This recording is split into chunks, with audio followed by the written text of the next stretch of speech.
I've lived in my apartment for 3 years now.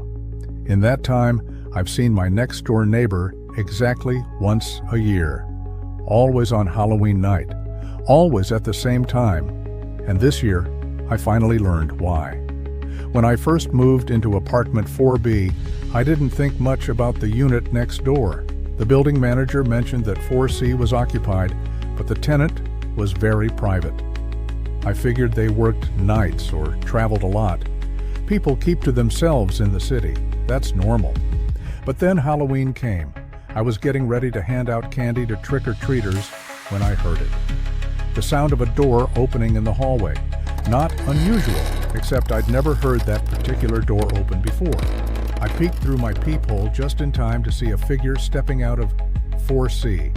He was tall, maybe 6'3", wearing an old-fashioned black coat that reached his knees. His face was pale, almost gray in the dim hallway light. But what struck me most were his eyes. Even from a distance, even through the distortion of the peephole, they seemed to catch the light in an unusual way, like a cat's eyes reflecting a camera flash. He walked down the hallway with slow, deliberate steps, and then he was gone. I told myself he was just heading to a Halloween party, but something about the way he moved, the way he held himself, felt off. Still, I went about my evening and forgot about it, until a year later, when the exact same thing happened. Second Halloween in the building. October 31st, 8:47 p.m. I know the exact time because I just checked my phone when I heard that door open again. I rushed to the peephole. Same man, same coat, same deliberate walk. He even paused at the same spot in the hallway as if orienting himself after a long absence. This time, I made a decision. I grabbed my keys and followed him. I kept my distance as he left the building and walked down the street. The neighborhood was alive with kids in costumes, parents chatting on stoops, teenagers causing harmless mischief. He moved through all of it like a ghost, like he existed in a different layer of reality. He walked for 20 minutes, never hesitating, never checking his phone or looking around. He knew exactly where he was going. Finally, he stopped in front of an old brownstone in a quieter part of the neighborhood. He stood there, just staring at the building, for a full 10 minutes. Then he turned around and walked back the way he came. I followed him all the way back to our building. He went inside apartment 4C, and I heard the lock click behind him. I stood in the hallway for a moment, my heart pounding, though I couldn't explain why I felt so unsettled. The next day, I knocked on his door. No answer. I knocked again over the following weeks. Nothing.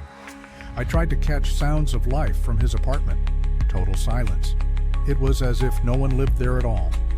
The third year, I decided to do some digging. I started asking other tenants about 4C. Most people didn't even know anyone lived there. One elderly woman on the second floor, Mrs. Chen, remembered something though.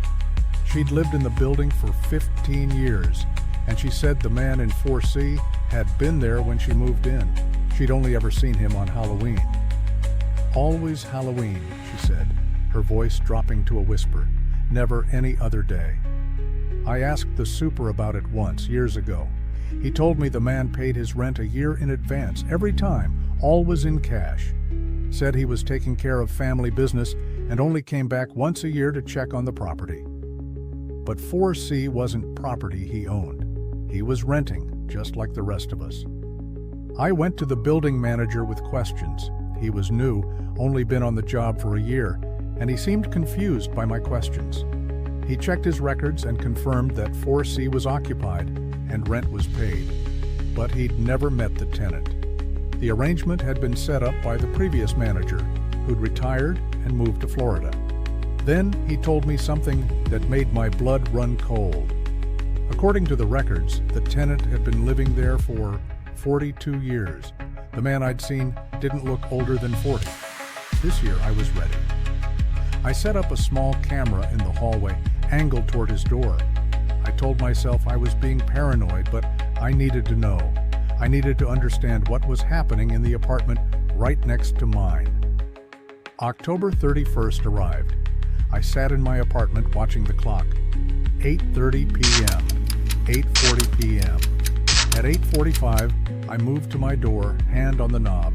8:47 p.m. I heard the lock turn in 4C. I opened my door just as he stepped into the hallway. For the first time, we were face to face. Up close, he looked even stranger. His skin had an odd texture, almost waxy. His eyes were definitely wrong, the pupils too large, the irises an unusual amber color. He stopped when he saw me. We stared at each other for a long moment. "Good evening," he said. His voice was dry, unused, like something that had been stored away and brought out only once a year. "Hi," I managed. "I'm your neighbor from 4B. "I know," he said. "I've noticed you only come out on Halloween." He tilted his head slightly, studying me. "You've been watching." It wasn't a question. I felt my face flush with embarrassment and fear. "I'm just curious," I said. "Why only Halloween?" He was quiet for so long I thought he wouldn't answer. Then, slowly, he spoke. "Because it's the only night I can." Before I could ask what he meant, he gestured toward his apartment. "Would you like to see?" Every instinct told me to say no, to run back into my apartment and lock the door. But curiosity won. It always does. I followed him into 4C. The apartment was freezing, at least 20 degrees colder than the hallway, and it was empty, completely empty. No furniture, no decorations, nothing.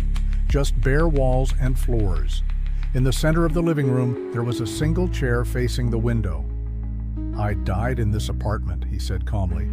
42 years ago, Halloween night. I wanted to run, I wanted to scream, but I was frozen in place. I was alone. No family, no friends. I had a heart attack right there. He pointed to a spot near the window. "They didn't find my body for 3 days. But you're here," I whispered. "You're real. I can see you." "On Halloween, the barrier is thin," he said. "It's the one night when I can take form again, when I can remember what it felt like to be alive. So I walk. I go to the places I used to go. I stand outside the house where I grew up. I try to remember." He turned to look at me, and I saw something heartbreaking in his eyes. Loneliness. Deeper and more profound than anything I'd ever felt. "Every year, I hope this will be the year I can let go," he said. "Every year, I find I'm not ready. So I come back here, to this apartment, and I wait another year for Halloween to come around again." I didn't know what to say. What do you say to a ghost who's been trapped in a cycle of grief for 42 years? "The brownstone," I said finally. "The one you stand in front of." "That's where you grew up?" He nodded. "What's keeping you here?" I asked. "Why can't you move on?" He walked to the window and looked out at the street below, at the trick-or-treaters and their parents, at the living world he could only touch once a year. "I died alone," he said. "I was so afraid of being forgotten, of disappearing completely. As long as I come back, as long as I walk these streets once a year, I'm still here. I still exist. But every year, it gets harder. The world changes, and I don't. The city I knew is gone. Everyone I knew is gone." I thought about Mrs. Chen, who'd seen him for 15 years. I thought about myself, watching and wondering. He wasn't completely forgotten. Not yet. "What if," I said slowly, "you didn't have to do this alone?" He turned to look at me. "Next year," I said, "on Halloween, I'll walk with you. I'll visit that brownstone with you. You won't be alone." For the first time, something in his expression shifted. The loneliness eased just a little. "Why would you do that?" he asked. "Because everyone deserves to be remembered," I said. "Everyone deserves companionship, even if it's just one night a year." "Utro, 14 horas as 15 horas." He didn't say anything else. As the clock struck midnight, he began to fade. Not all at once, but gradually, like he was made of mist that was slowly dissipating. The last thing to vanish was his eyes, looking at me with something that might have been gratitude. The apartment warmed up immediately. I stood there alone in that empty room for a few minutes, then went back to my own apartment. I don't know if what I offered will help him move on or keep him here. I don't know if I did the right thing. But next Halloween at 8:47 p.m., I'll be waiting in the hallway because I made a promise to my neighbor, the neighbor who only comes out on Halloween night. What would you have done? Would you have followed him? Let me know in the comments below. And if you enjoyed this story, don't forget to like and subscribe for more Halloween tales. Thanks for watching.